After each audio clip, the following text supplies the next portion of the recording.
So here's the big news. Oh. The Sports Podcast Awards have announced their winners, and almost Cooperstown did not win. We didn't win. Shocker. Shocker. I don't know if I'm a shocker. I don't. And they don't tell you who finishes like second. Actually, they did give you the top 3%. The Mets pod. Oh, good for them. Was the best podcast, and that's a really good podcast. Yeah. I think Connor.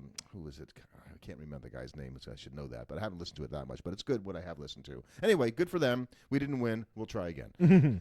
So, and we haven't done a podcast like this in a while because we had Dan Brown from The Athletic on to talk about the Hall of Fame votes last week, and we had Adam Dorowski a few weeks ago from Baseball Reference to talk about his new role there. It's been a little while since we've sat down and talked baseball. Doing a podcast. So, yeah, we're going to talk. So let's just talk baseball because we are now not that far off from spring training, pitchers and catchers. 10 days. 10 days of pitchers and catchers, which really I feel like is the first official sign of spring. Groundhog Day be damned.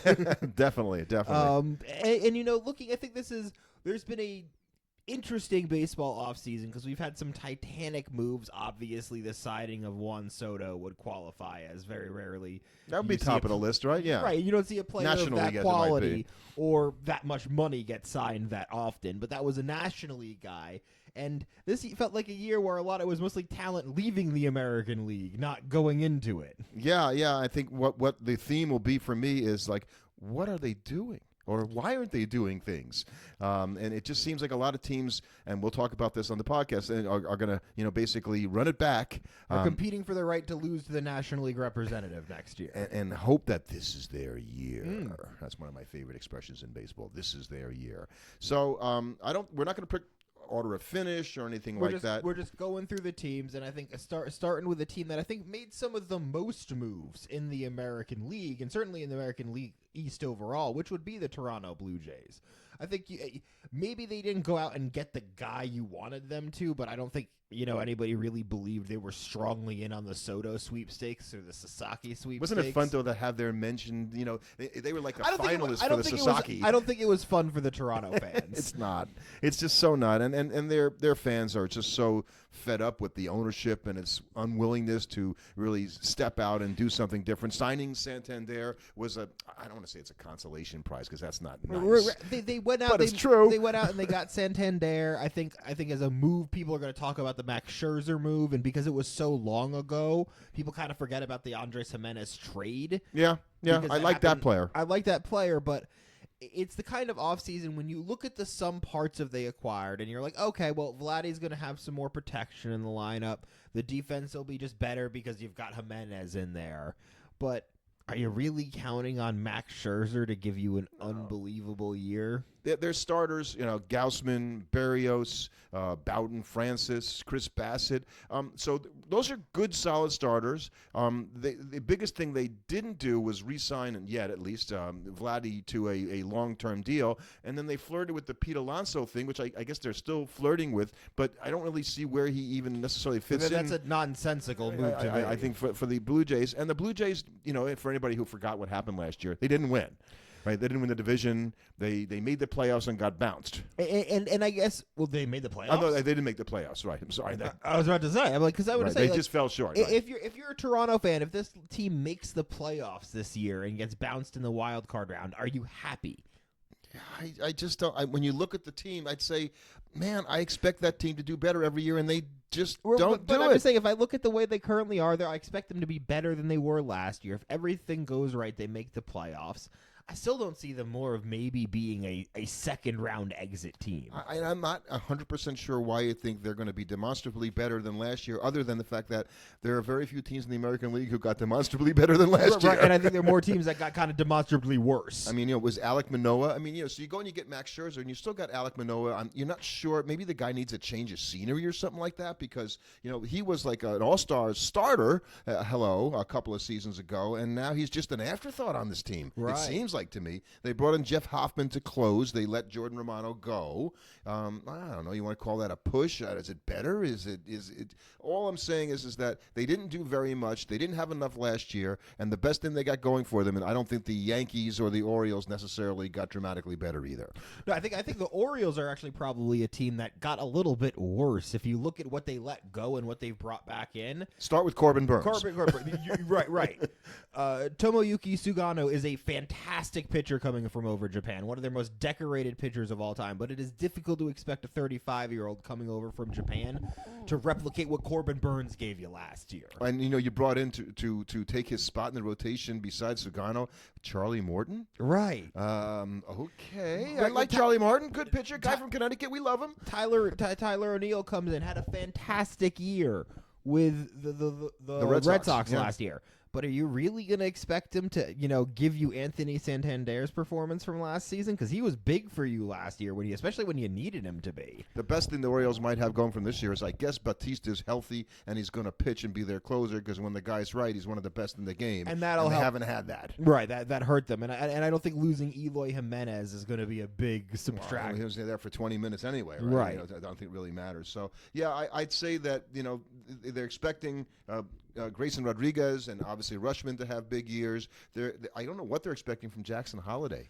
I think if anything, you as an Oreo, this is the year where the young pitchers need to show up a little bit, because I think that was the thing you were sort of counting on, that none of them have really materialized as that kind of guy. Like, you were hoping on one of these guys would start turning in a Scooble-like performance, and none of them have. So if you have another year where all of them kind of struggle and are middling, you're like, okay, well, what do? We might need to trade one of these unbelievable young bats that we have to go get some pitchers. Right, and they adding O'Neill, if he's the guy he was last year in the outfield, sort of as a replacement for Santander, essentially. Right. You've got Colton Cowser, really good, good outfield. Had a pretty good year last year, but I don't think they got better in the outfield. That's for sure.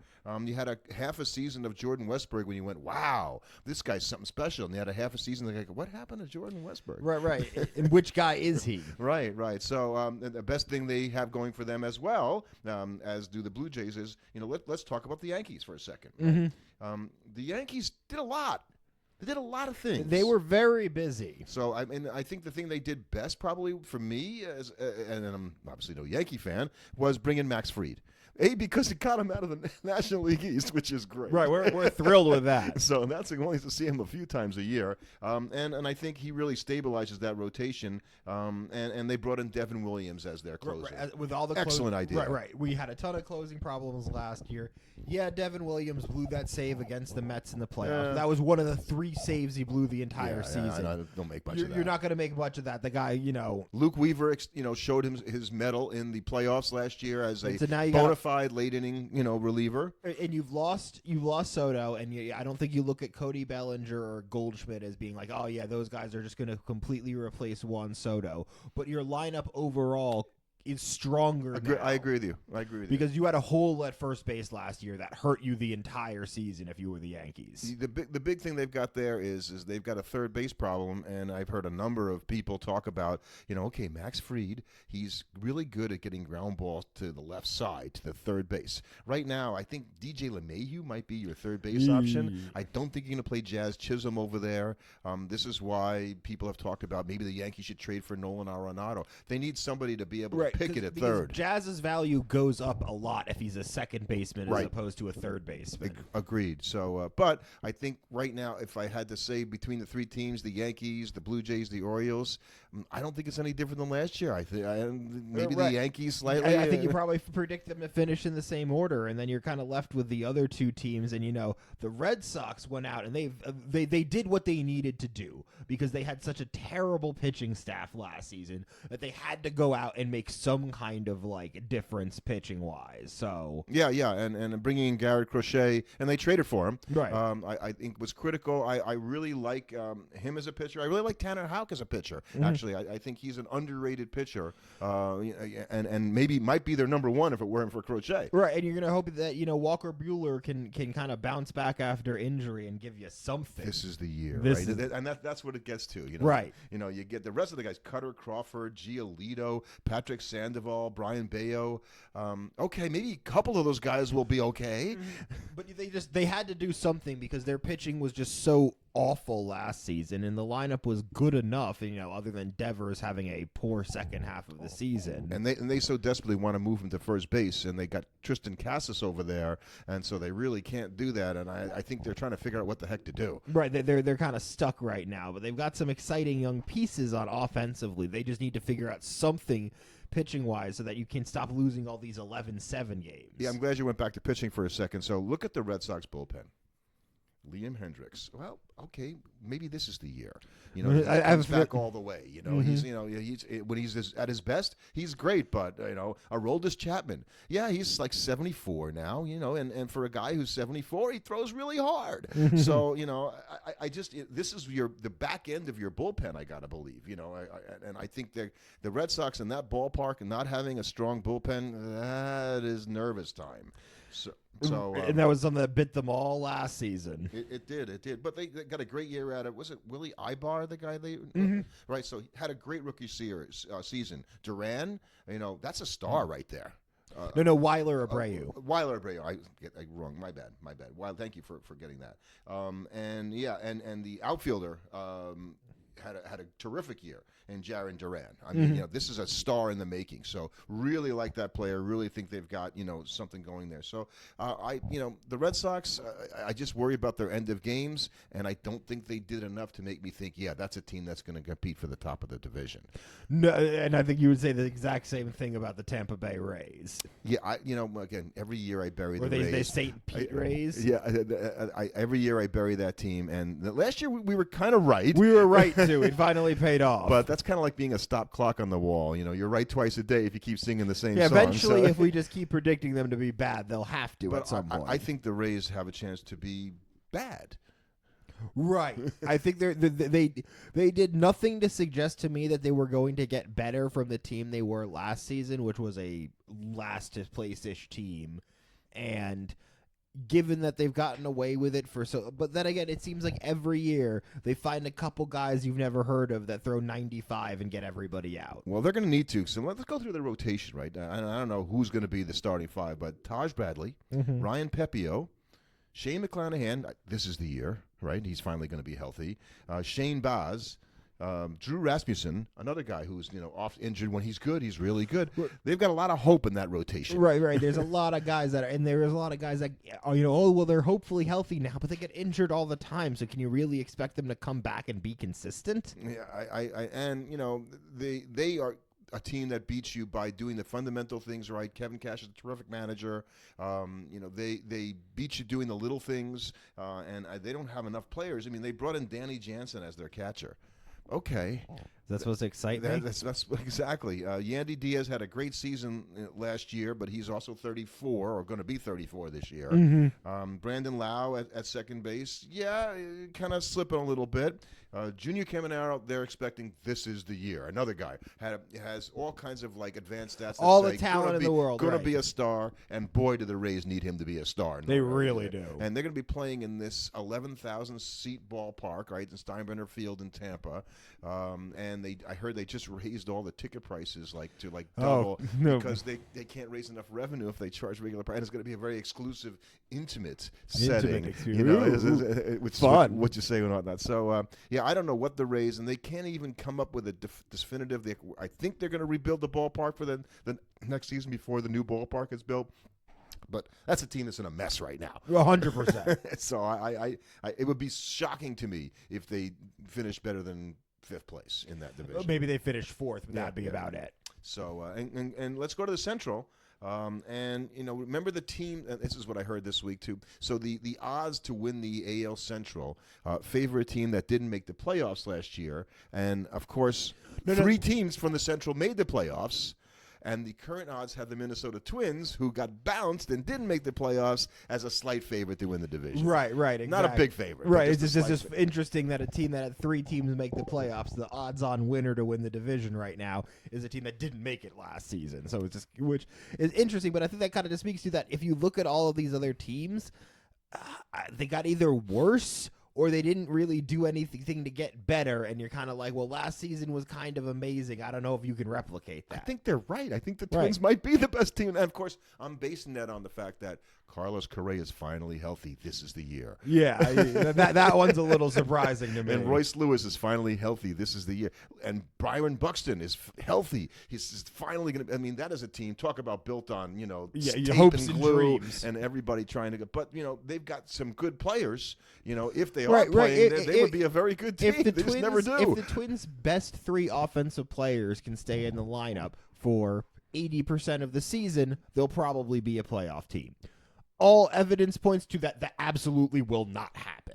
And I don't think Rocco Baldelli, the manager, can afford another late season collapse like they had last year. I don't think he'll survive a second. No, even though it's not really much he can do. Exactly, but I just think that stings last year. There was a first place team, and then the whole thing with the sausage and all this stuff. It was fun, and then they didn't win. And then they collapsed, and the Tigers snuck in. And they didn't win. So yeah, they're going to run out Pablo Lopez and Bailey Ober, Joe Ryan and Simeon Woods Richardson. Lopez is probably the best of the bunch. You better hit.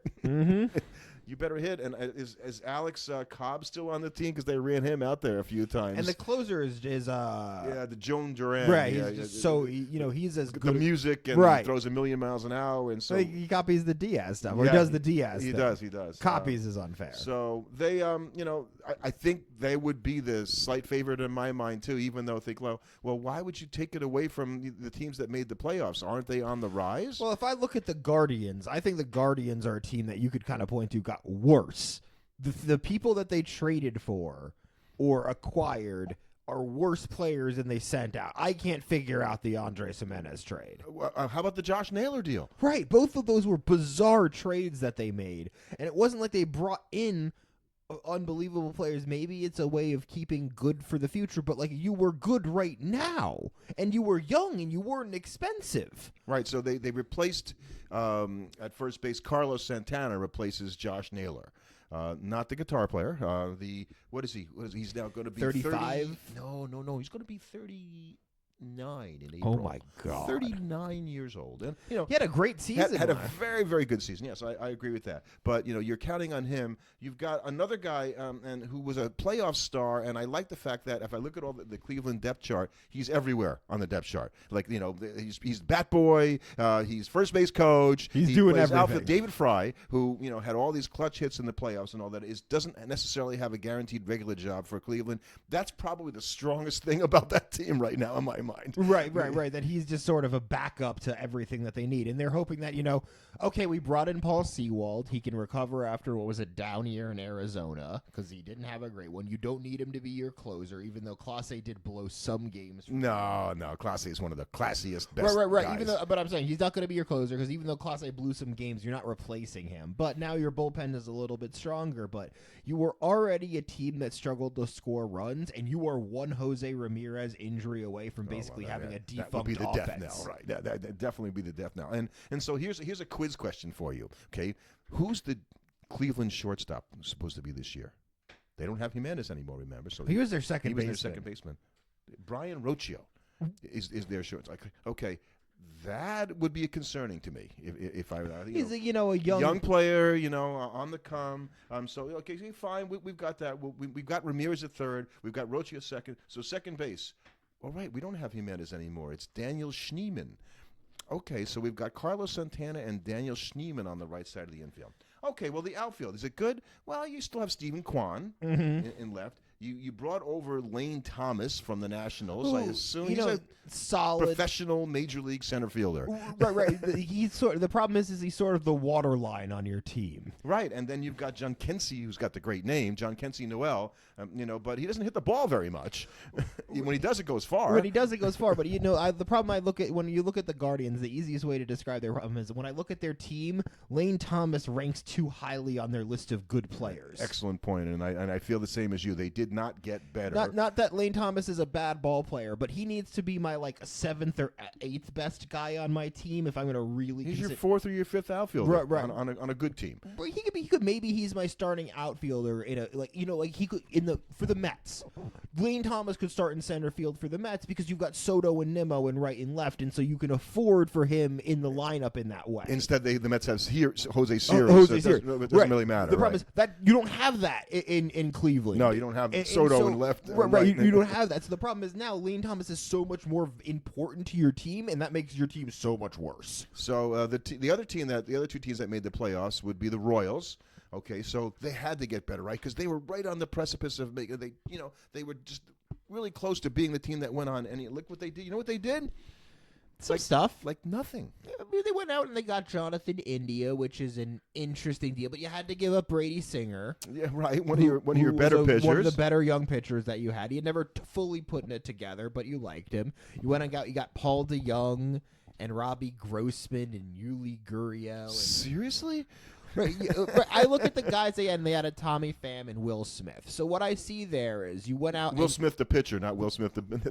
Will Smith, the pitcher, not the catcher. But I do look at that as, okay, you did the smart thing of you had a good postseason. You pushed to the postseason. You've added another bunch of guys that are good guys that play to win. They added a bunch of pieces. They didn't add any stars. Right. You didn't. Nothing. But what star was available for them to go get? Maybe they should have been in on Pete Alonso. And the Royals, again, the same way the Blue Jays get on, their fans get on the ownership. The Royals have a right to be just like, come on, we're good, and you're not trying to get better. I think in this case, being in on the Pete Alonso. I just picked him by right, name. the problem is I don't think there was a good free agent target in this offseason for them. The Royals going out and spending a bunch of money on an aging Santander, the only guy that fits what they're trying to do, they were never going to get. Yeah. The Sasaki and Soto were never coming to Kansas City, so it doesn't make sense to go all in an offseason where there isn't a guy worth going all in for that you're going to get. Pitching-wise, they have Cole Reagans, who terrific, Right. I would probably have him as their number one, really, if you looked at it that way. Lugo and Waka, you're expecting the same thing you got from them this year that you got last year? That's the problem. Woo! I think that's a lot to expect. Alec Marsh, Chris Bubik, and Kyle Wright. Man, that could get ugly there. Hey, right. You're just hoping that nothing changes, and I think that's even probably a less likely thing than hoping that everybody improves. Is hoping that everybody keeps the same level of performance from the year before. And you're hoping that for Vinny Pasqualiento, this Health. is the year. Yeah. It's the same thing for all these teams. And how about the last team that made the playoffs was the Tigers. And now the Tigers, I think I can excuse not making changes a little bit more because it doesn't make sense to go out and make a whole bunch of changes off of the back of what was an amazing, but even I think Tigers maybe unlikely run, a bit of a miracle run. Yeah. I think you can't go like, oh yeah, we're all ready to push the chips in. This team is good to go because I don't think they were there. They certainly didn't make moves that would indicate that. They went out and signed like 3 guys and they were all on 1-year deals. And if you know the Tigers at all as a fan, you watched them last year. You know Skubal, right? Because he won the Cy Young, right? And he was best pitcher in the major leagues, or in the American League, I should say. But I defy people. They watched him in the playoffs. Who are the other Tiger starters? Like Reese Olson. Who? Casey Mize. Yeah, I remember that guy. He's there. Mm-hmm. Alex Cobb is now on the Tigers. He's also going to be 38 or something like that this year. Jackson Jobe, he's got the big arm and all that. You just can't find the plate. So kind of important as a pitcher. So and Matt Manning, who pitched very well in the playoffs. Mm-hmm. They're just another bunch of guys that okay. And it's another lineup that, unfortunately, because you didn't make any moves to it, it's still not a lineup that really excites you. No, and you're basically hoping that Spencer Torkelson, who has been the subject of trade rumors, figures it out again. Is your answer at first base because you brought in a second baseman. You brought him in from the Yankees. It's Gleyber Torres. Well, there's a reason why he's not in the Yankees, and the Yankees really could have used, him in a lot of ways. They might regret that move a little bit. They're not sure what they're doing at third because they gave up Gleyber Torres at second, and they play Jazz over there. Colt Keith, good young player, waiting for him to have his year. Jace Young, going to probably be the third base starter, or Matt Vierling. Well, he'll play more outfield than he'll play. He'll play third base. I do like and by the way, they still have Javi Baez. Oh boy! So I'm sure, from what I've heard, Detroit fans would rather not have Javi Baez. So if Vierling is going to play outfield, you got Parker Meadows, legit center fielder. Mm-hmm. Like this player a lot, and I really like Kerry Carpenter.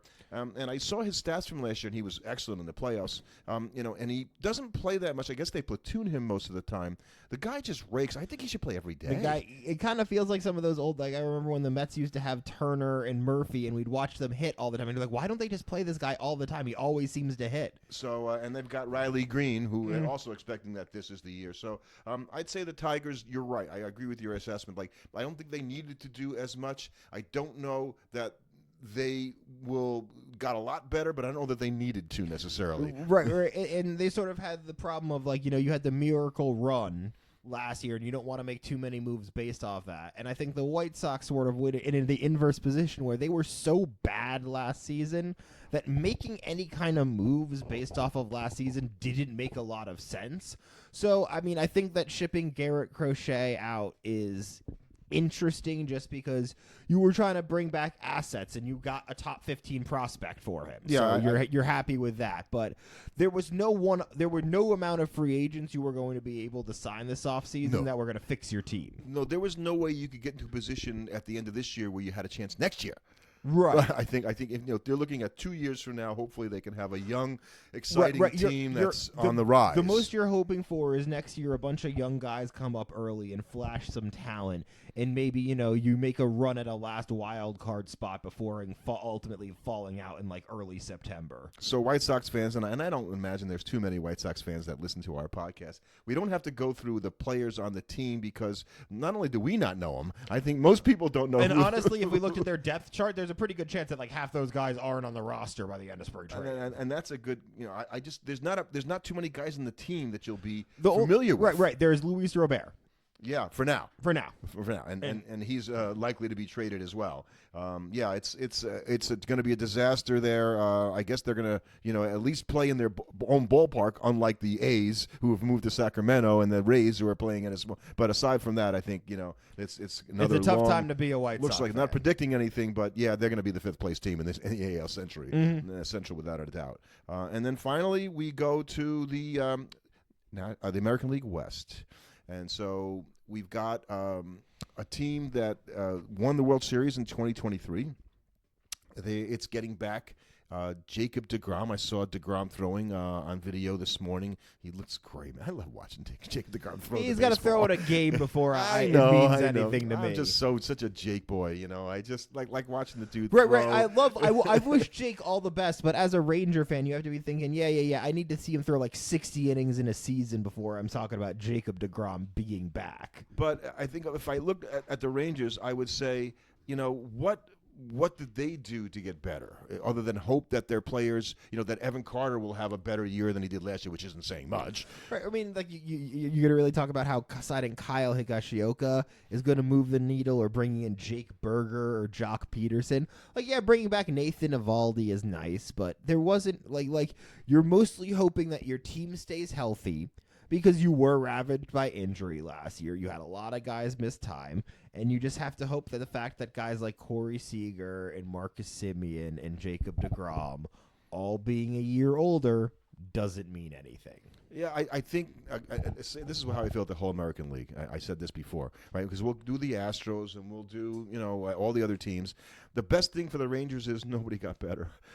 Right. And the best thing about being in the American League is, unlike in the National League, where if you're not one of the top probably 5-ish teams, you're just looking to get farmed most of the season. Like the National League could have some really weird divisional breakdowns where you're going to have these teams that have unbelievable win-loss records, and then teams with absolutely horrific. I don't think you're going to see that in the American League. I think the American League is going to be basically dog fights in every division, because there's really no clear best team in any of the division. And I'd like to think that the Rangers, with Bruce Bochy at the helm, still, they have players that have done it. They brought in Jake Berger to play first base, and a good player. Like this player, should do well there, and all. That's a good hitter's ballpark. So I think that's a good thing.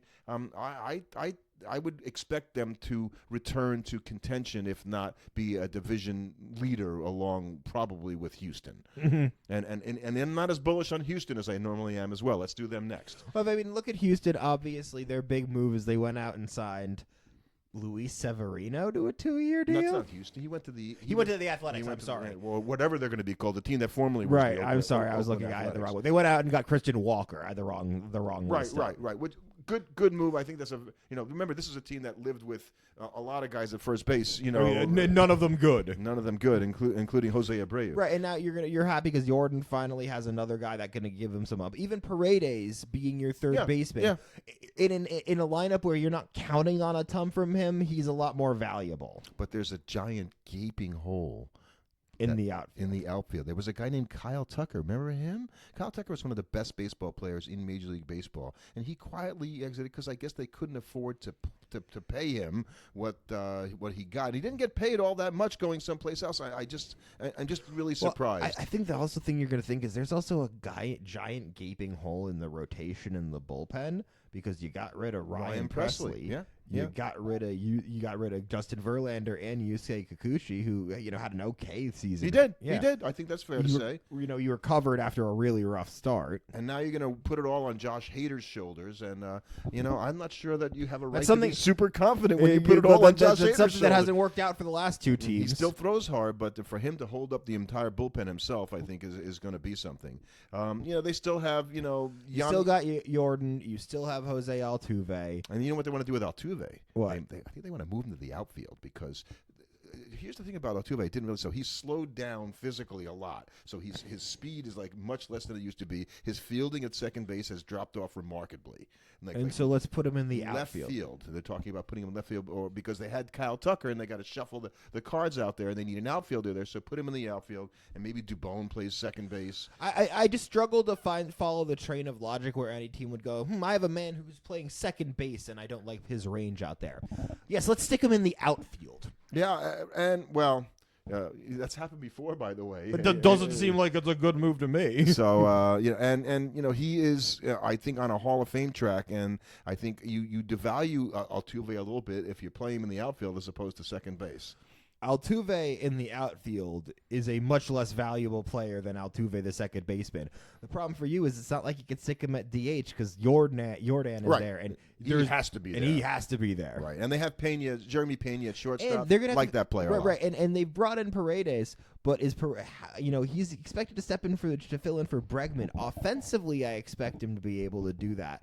I know Paredes is not a terrible defender. I think he's actually a pretty good one, but Bregman's a Gold Glover. Yeah. I mean, Bregman had, it's interesting. You had, your sort of one of your better years. He had an 8.6 WAR last year. Did Bregman? He can't get a job. Right. He can't get anybody to pay him. Right. He won 6 years. That's more the problem. So I think that's his issue. But yeah, I'm not as positive on the Astros as I normally would be, and I'm not positive on the Angels as I almost never am.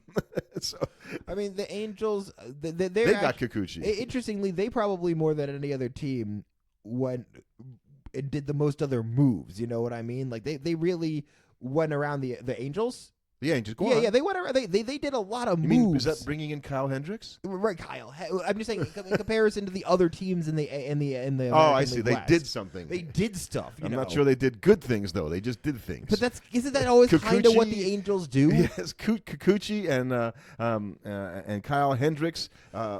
They ended the Brandon Drury experiment. Yeah, that didn't work. He'll end up getting a job someplace. Jose Soriano's gonna vie for a starting spot. They brought in Sam Aldegari. I think he was with Phillies. They really liked ex-Braves because they went and got Jorge Soler and Travis d'Arnaud. Yeah. Well, which you're trying to teach a team how to win. There are worse guys to follow than those guys. But their bullpen is guys you've not really heard very much of at all. Mm-hmm.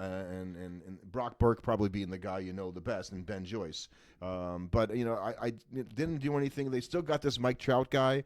Is he going to be healthy? That's the question you're asking yourself now. Every single year, and they still have somehow he's still on the team. Anthony Rendon is still on the Angels, and if that is a cancer not waiting to be cut out, if I heard the Angels, I don't know what. You is. almost just wish they would eat the money at a certain point. I just think you got to go and Ron Washington, who's a good guy, and a good baseball guy and all that. He had to manage that Drek last year, and he's going to have to do it again. And you got a guy like Rendon.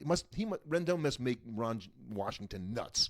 I think Ron Washington is happy to be getting paid millions of dollars. Well, I don't know about that happy. I think he's a baseball guy. I don't know if it's about money at that point. I'm sure he would love them to improve this season. Exactly. So, that leaves us just with two teams, and the team that you just scratch your head at every year, and we'll do it again, are the Seattle Mariners because they still have the pitching.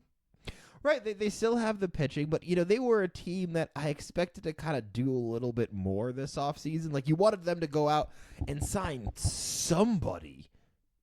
Go hitting wise, right? Yeah, offensively, yes. You were so in desperate need of an offensive punch last season, and there weren't a ton of great options available on the market, but you could have tried to go and get somebody. Is it that nobody wants to play in that ballpark because that's such a bad hitter's ballpark? Is that really what's at the root of all this? You couldn't go get Christian Walker, right? You couldn't go get Santander. You know, those would have been the guys I would have been targeting. When they talked about Pete, Pete Alonso was one of the guys they talked about bringing in too. Going, well, Pete's not want to go there because you don't hit home runs there, and he's all about the home run. Like it can't be that bad a ballpark. Right, and I gotta think if they'd offered him a 6-year deal with the money he wanted, he would have signed there. We would have heard about that. But they still roll out Logan Gilbert, Luis Castillo, George Kirby, Bryce Miller, and as Brian long as they Wu. roll out those that's a lot of good pitchers. And as long as they roll out that starting staff, they'll be good enough to compete for a postseason spot. But like most years, they'll be only good enough for that. Maybe they make it, but more often than not, they'll probably won't. And they've still got Cal Raleigh, who's one of the best young catchers in the game, I'd say right now. Young? Yeah, he's only he's not even 30 yet. Yeah, true. Okay, so I'd say he's not a kid young. Right. Luke Raley, they got Raleigh and Raley is going to play first base. And then you go Donovan Solano at second base. Dylan Moore maybe might play over there. J.P. Crawford's still there. It's a player that had a great year a couple of years ago who's lived off that great year for a while. Hasn't done enough, since then. Randy Arozarena, he had a better season with the Mariners than he did with the Rays. With so the Rays, but they were both lousy seasons. Both of them. And he's a guy that has been better. He's better than you would think after that unbelievable postseason that he had a couple of years ago. But he's never been the guy that you thought he might be after watching that postseason. They got Julio Rodriguez, who also had a very disappointing. I think I had him as an MVP candidate last year. That did not work out. He got injured, midway through the season, and was never really the same player after that. And they've got Victor Robles, who this is a guy who couldn't make the national starting lineup. Ended up having a pretty good year. Having a pretty good year, but I think you got to scratch your head, going, man, we're going to put him out. You're counting on that again, front and center. But I think that they have a chance because of the pitching. And so that is not a team I would count out. Right. The problem for them is they have a chance to make the playoffs. They don't have a chance to do damage unless they make some changes, and they never do. Right. The only way they would have to make changes, they'd have to go and somehow sign some guy. They'd have to sign Pete basically, and then probably still make a move during the season before I'd really start believing them as a postseason threat. And it just doesn't seem, that they're dynamic. Is Jerry DePoto still running them out there, or I don't even know anymore. Whoever it is does not seem the type to go and make that kind of deal. So the last team we'll talk about is the team that formerly were the Oakland A's that now plays in Sacramento on its way to Las Vegas. And I did spoil their move, their big free agent move this offseason, signing Mets stalwart. And they brought in Jeffrey Springs from the Rays, who, when he's a healthy pitcher, is actually a very good pitcher. They brought in Leclerc from the Rangers, who was a good closer for them. Right, and they still got Mason Miller. So here's the thing about that team. They're going to be better than people think because we don't think they're going to be good at all. Right? Right. They have the luxury of being like, wow, they don't stink as bad as we think they do. And they weren't as bad as people remembered last year. Right. Because people didn't pay attention to them at all last year outside of the ownership noise. People don't realize that they were actually better. So they could be a 75-win team, which would be an accomplishment for a team that's going to roll out Gio Urshela at third base. Right. They're the type of team that's going to ruin some teams' postseason chances because there's going to be some random postseason hopeful team that's going to go like 3-10 against the Athletics and ruin their postseason chances as a result of it. They still have Brent Rooker. He's their best player. I'm surprised he's still in a. He probably will not be by the end of the season. Yeah, or will he even get through? Before spring training. Right. There's a lot of time that guys could still be moved around. They've got Shea Langoliers, who is a young player that they have a lot of hope for, except that he's not as young as we thought he was. The thing is, anybody that's on this current Athletics team is not a player that they're counting on for the future. Yeah. Yeah, I think you're just taking up space trying to until we get the team we really want to have. Right. And that might be 2-3 years from now when we move to Las Vegas, and by then, the way. No, the problem is it might be 2-3 years from now when they move to Vegas, and then another 2-3 years from after they move to Vegas. Right. It might be you might have a complete nonsense team for a couple years out there. But it certainly seems like ownership in this stage here, Fisher and the ownership group, they're not going to spend any money at this point when they're in a ballpark that seats 14,000 in Sacramento, and they're going to try not to lose their butt, over the next year or two. They just have to really hope that Vegas doesn't go, oh yeah, I know that you guys totally have refused to spend money, on your team in the past when you're unhappy with stuff, but you won't do that to us, right? There was a long time where I was convinced that they weren't going to go to Vegas, but I'm less. I don't feel that way anymore. I don't think feel they are that going to go. It would be way funnier if it happened now, though. Now that they've already bailed on Oakland, now to have the rug pulled out for them would be just, oh man, that'd be really bad. I still think baseball will be different in Vegas in terms of having to fill 81 dates as opposed to 9 football games when you're the Raiders or the Vegas Knights at 40 games. And the Vegas Knights were they were an expansion team, not a team getting moved, which very much changes how local fans feel about your team. An expansion team is something they're your guys. Right. You're getting the cast-off franchise of the Oakland Athletics, who are only coming to you because the owners care about money. Yeah. You're not going to feel the same way about that team as a local as you do the Knights. Well, anyway, the A's are a threat to probably nobody else but themselves for the most part, I think, at this point. And we don't know what they're going to call them, by the way, when they go to Sacramento. I don't know why they just don't call them the A's. Again, until they decide they're going to change the name of the team in Las Vegas, come up with a name, fine, if you want to. But they've been the A's since they were the Philadelphia A's. Are we going to get the Sacramento Baseball Club? No, it's possible. We got the Utah Hockey Club, so, why not when it comes to that. So, yeah, there's your American League, and I don't think we really pulled any team out going, this is a team. I think I said at the beginning, and I'll say it again, the American League this year is a competition for who's going to probably lose to the National League in the World Series. Yeah, and we'll do the National League next week, and there's obviously a lot to talk about there because, like you're alluding to, there's just a lot of really good teams. Right. If I'm looking at the American League, if I'm talking about top 5 teams in baseball, right now, the Yankees are the only American League team I might think about putting that in that I group. want to put the Orioles in there, but I'm thinking of the Orioles from a couple of years ago and not the team that played last year. Right, because I'm like, I wouldn't put the Orioles from last year in that group. The best Ranger team that could be maybe would be in there, but... I mean, right. Like both of those things, I would have to see a Ranger team be healthy that's not been healthy, and I think the Oriole team from last year was better than this year's Oriole team. Yeah, I think so too. And in the National League, I mean, you got 3 teams in the NL East, which we'll talk about next week. And right now, as the Mets are currently constituted, I will spoil it and say I agree with the people that say they might be the 3rd best team in that division. Right, they might be the 3rd best team in that division. They also might be one of the top, 6 teams in. They might be a 7 top teams 5 in baseball. team in baseball. Exactly. Right? Your top 5 baseball might be in no order: the Dodgers, the Padres, the Braves, the Phillies, and the Mets. Yeah, and I think you're going to have a team in the Central that might the Cubs. The Cubs might be better than people expect. Exactly, they could be a very good team. Of course, I picked them last year and was dead wrong, so I can do that again for us as well. So. Right. And now maybe I'll sell my Brewer stock from last season next week. So check us out. Thanks for listening. Thank you we for appreciate listening. that. We appreciate all those that voted for us. For the Sports Podcast Awards, and we promise we're going to try to win it again this year.